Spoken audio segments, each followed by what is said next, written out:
In recent days, more and more persons report problems with Pi network and specifically connection problems. That adds on top of the problems that users encounter with the application, what in turn will generate more frustration and disillusionment.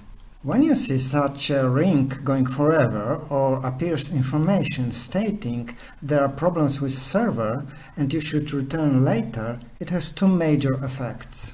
First is that the user will not get anything if he had to renew his presence, what is mainly the case as 99% of us open this application only once a day.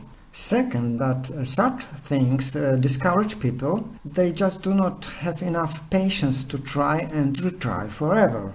The core team should know that not only the attention span nowadays is rather short, but users do drop off easily when something does not function as it should. What is the final effect?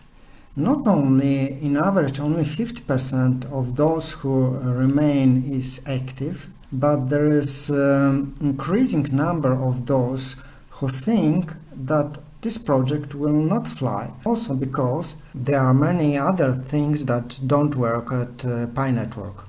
Will the core team wake up and face it? Problems always equal resignations. I would like to recommend you those two videos you see now in YouTube version. If you watch it elsewhere, go to this address j.mp/cryptocurrency pi in capital letters, and search the playlist. First one, how pi is exactly calculated, and the second one is why there are problems with Pi network and will it crash or fly.